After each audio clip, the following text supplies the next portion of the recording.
Hi. There is importance in building trusting relationships between the instructor and student in higher education.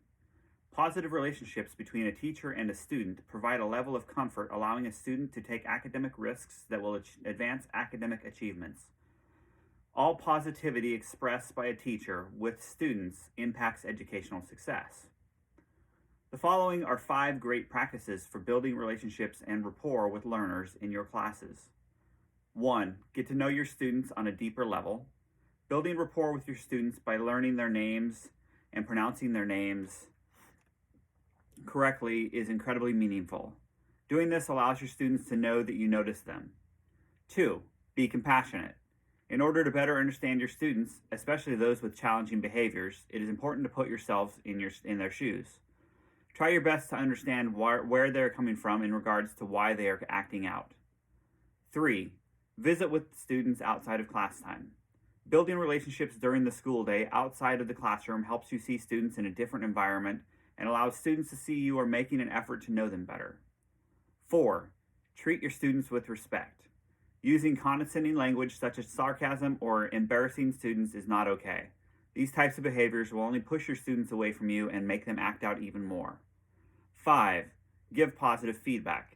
Getting positive feedback for doing a job well done always feels good.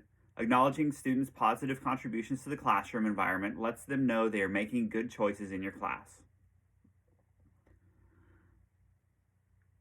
There are numerous interests and needs of adult learners, such as the adult learning literature has identified needs and motivations of adult learners to be: adults need meaning for relevant information, adults need to know what is expected of them, adults need opportunities to correlate them to be associated with a past experience, adults need to feel that their experiences are respected, adults need to receive information in a variety of ways, adults need activities involving them in the learning process, adults need to feel a sense of self-direction, adults need freedom from anxiety, adults need feedback about their performances, adults need opportunities for immediate application of new knowledge and skills.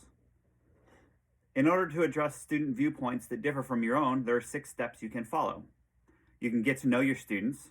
Take the time to learn about each student's cultural background, hobbies, learning styles, and what makes them unique. You can maintain consistent communication. Scheduling one-on-one meetings with students to check in every so often will allow you to consistently improve how accessible the classroom is to everyone. You can acknowledge and respect every student. Encourage students to research and learn about their own ethnic and cultural backgrounds. This allows them to better understand their own culture as well as the differences and nuances with their peers.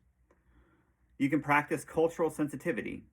Take time to understand each student's cultural nuances, from learning styles to the languages they use, and use these insights to design your lesson plans. Incorporate diversity into the lesson plan. Use references and analogies to other cultures in your lessons and assignments to help students with diverse backgrounds personally connect. And finally, you can give students freedom and flexibility. Allow students to read and present their own material that relate to the fundamental lesson. They can approach the topic from their own perspective. How can I apply this Christian worldview by supporting cultural diversity in my classroom? Well, the Bible has in fact impacted the way our society looks at nature, life, human relationships, history, economics, decision-making, the family, government, our concept of human rights, and other topics addressed across the curriculum.